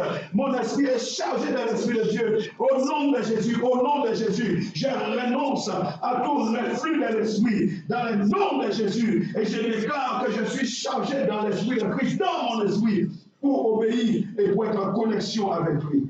Nous allons prier ce 7e point qui concerne la responsabilité de l'esprit. Je déclare que mon esprit est en contact avec le Saint-Esprit. Et que puisque mon esprit est en contact avec le Saint-Esprit, mon esprit rayonne à la lumière de l'Esprit de Dieu. Je reçois l'huile qui alimente ma lampe. Ma lampe ne manquera pas d'huile. Je déclare ce matin prophétiquement que mon esprit qui est la lampe dans les mains de l'Éternel ne manquera pas d'huile. Saint-Esprit remplit ma lampe. Saint-Esprit remplit ma lampe. Saint-Esprit remplit ma lampe afin que je puisse exercer les responsabilités qui sont les miennes dans l'esprit, afin que je puisse prendre mes responsabilités dans l'esprit. Au nom de Jésus, je déclare que ma sensibilité au Saint-Esprit augmente et qu'à partir de maintenant, je peux entendre les doubles murs de l'esprit, je peux entendre les sollicitations de Dieu pour servir à la gloire de Dieu. Je déclare que je n'éteins pas l'esprit, mais au contraire, je reçois de plus en plus sa sensibilité pour servir à la gloire de Dieu et pour remplir mes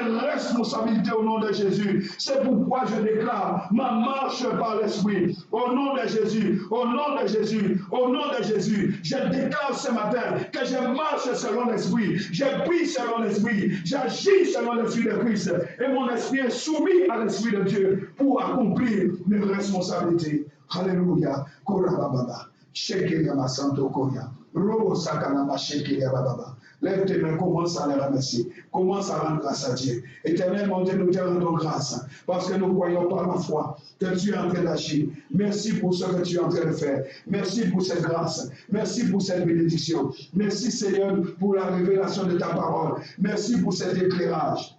Oh Dieu, nous te glorifions, nous te bénissons, Seigneur Dieu, pour les dons du Saint-Esprit. Merci, Seigneur Dieu. Merci, Seigneur mon Dieu, pour cette sensibilité au Saint-Esprit. Merci d'augmenter cette sensibilité aujourd'hui. Merci pour ce que tu as fait encore aujourd'hui. Nous les croyons, et puisque nous croyons, nous avons reçu. Nous déclarons que nous avons reçu. Nous déclarons que nous avons reçu cela. Papa éternel, nous te bénissons. Nous te rendons grâce dans le nom de Jésus, dans le nom de Jésus. Que toute la gloire, que la puissance et l'honneur reviennent à toi seul, Seigneur, au nom de Jésus. Nous te disons merci. Merci pour ce que tu as fait. Merci pour cette grâce. Merci pour ce renouvellement. Merci de nous avoir chargés dans l'esprit. Au nom de Jésus, nous t'avons prié. Que toute la gloire te revienne. Que l'honneur soit à toi, Seigneur, dans le nom de Jésus. Que le peuple de Dieu dise Amen. Dis Amen, Amen, Amen, Amen, Amen, Amen avec moi. Dis Amen avec moi. Donne-moi un bon Amen à la gloire de Dieu.